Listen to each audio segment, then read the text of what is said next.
What if I told you that Jesus never once said the exact words, "I am God, worship me"?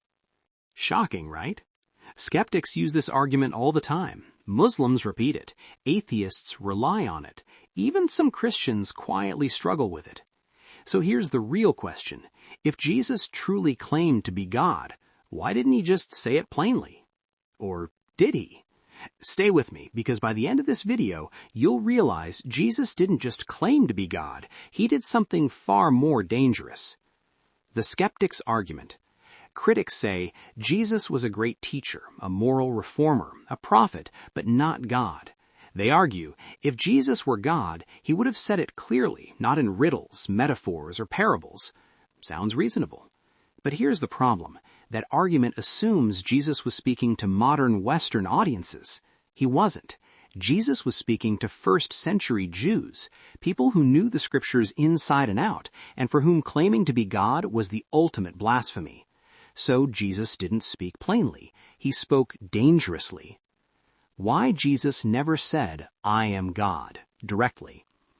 In ancient Jewish culture, saying, "I am God," outright would have shut down the conversation immediately.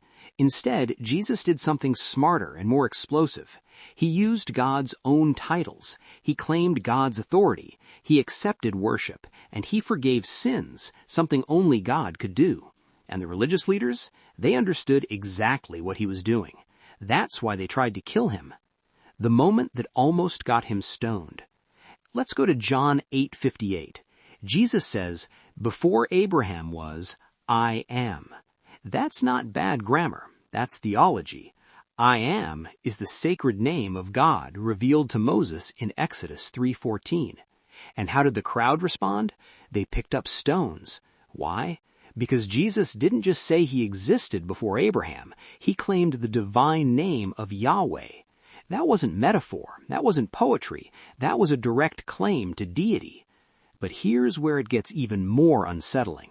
Jesus didn't just say divine things. He did divine things. Things no prophet ever dared to do. And one of them shattered every religious boundary of his time. Words can be debated. Actions cannot. And Jesus' actions didn't just suggest authority. They screamed divinity. Jesus forgave sins publicly. In Mark 2, a paralyzed man is lowered through a roof. Jesus looks at him and says, "Your sins are forgiven." The religious leaders freeze. They whisper, "Who can forgive sins but God alone?" They were right. Prophets could announce forgiveness. Priests could mediate forgiveness. But Jesus declared it. And instead of correcting them, Jesus doubles down. He heals the man to prove he had authority on earth to forgive sins.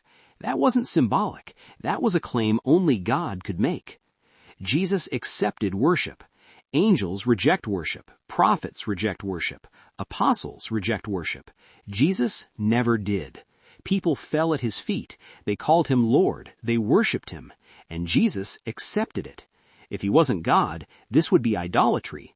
If he was God, this was truth. There is no middle ground. Jesus claimed authority over the law. Jesus didn't quote the law like other rabbis. He said, "You have heard it said, but I say to you." That's not interpretation. That's authority. Then he drops this bomb. The Son of Man is Lord of the Sabbath. The Sabbath wasn't made by Moses. It was instituted by God himself.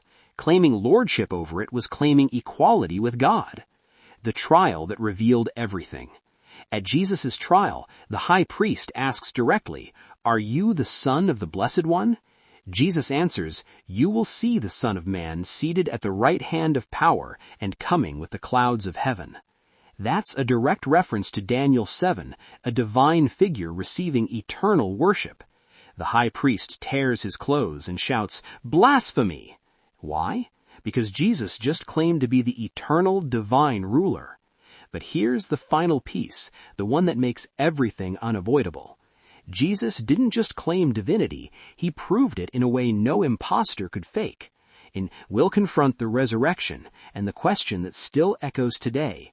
If Jesus rose from the dead, what does that mean for you? Christianity doesn't rest on philosophy, it rests on an event, the resurrection. Jesus predicted his own resurrection. No prophet did this. Jesus said, "Destroy this temple, and in 3 days I will raise it up." Not God will raise me, I will raise it. That's a claim to divine power over life and death. The empty tomb changed everything. His followers didn't expect a resurrection. They were hiding, terrified, defeated. Something happened. Cowards became martyrs. Skeptics became believers. Enemies became worshipers. James, his own brother, who didn't believe in him, later called him Lord. Why? Because dead men don't appear alive. C.S. Lewis was right. Jesus doesn't give us the option to call him just a good teacher. He was either a liar, a lunatic, or Lord. Because no good teacher claims divine authority, accepts worship, forgives sins, and predicts his resurrection, unless it's true. Final question to the viewer. If Jesus really claimed to be God, if he backed it with his life, if the resurrection happened, then the question is no longer, did Jesus claim to be God? It's, what will you do with that claim? What if the most important decision of your life is one you've already been avoiding? Not a career choice, not who you marry, not where you live, but what you do with one claim, the claim that Jesus is God. Because here's the uncomfortable truth. You don't get to ignore that claim. You can reject it, you can wrestle with it, you can believe it, but you can't pretend it doesn't matter. Jesus didn't come saying, here's a philosophy. He didn't say, here's a helpful way to live. He came making a claim so massive that it splits history in two. I and the Father are one. Before Abraham was, I am. If you have seen me, you have seen the Father. Those aren't the words of a motivational speaker. They're not the words of a religious reformer. They're the words of someone claiming divine authority. And that leaves you with a problem. Because if Jesus is not God, then he is not just wrong, he is dangerous. But if he is God, then everything changes. Let's slow down. Many people try to escape the tension by saying Jesus was a great moral teacher. But great moral teachers don't claim to forgive sins. They don't accept worship. They don't say the eternal destiny of your soul depends on your response to them. Jesus did. Others say, well, Jesus never forced anyone to believe. That's true. But he forced everyone to choose. He looked at fishermen and said, follow me. He looked at religious leaders and said, before Abraham was, I am. He looked at Pilate and said, you would have no power unless it was given to you from above. Every encounter with Jesus ends the same way.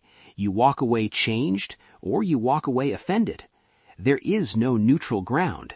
Even the people closest to him felt this tension.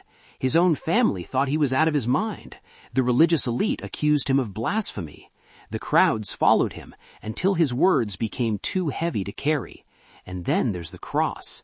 Because if Jesus was just a man, the cross is a tragic mistake. But if Jesus is God, the cross is a deliberate act of love. God stepping into human history. God absorbing justice.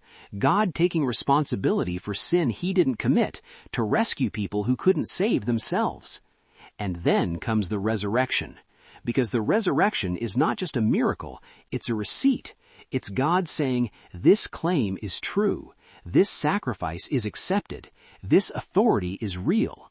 That's why the early Christians didn't spread an idea. They proclaimed an event. They didn't say, Jesus changed my perspective. They said, we saw him alive. People don't die for metaphors. They die for what they believe is reality. So now it comes back to you. Not the scholars, not the skeptics, not the pastors. You. If Jesus is God, then he is not just someone to admire. He is someone to surrender to.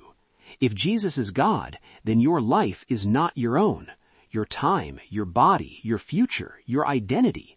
And that's the part that makes people uncomfortable, because accepting Jesus as God means losing control.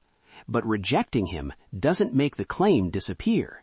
It just shifts the weight of the decision. Jesus once asked his disciples a simple question. Who do you say that I am? Not who your parents say, not who your culture says, not who the internet says. Who do you say that I am? Because one day, every voice arguing about Jesus will go silent, and what will remain is not a debate, but a relationship, or the absence of one. So the question isn't really, did Jesus claim to be God? The question is, what will you do with that claim? If this message challenged you, sit with it. And if you're ready to keep exploring the truth, subscribe, like, and share this video. Because some questions don't just inform us, they define us. And this one changes everything.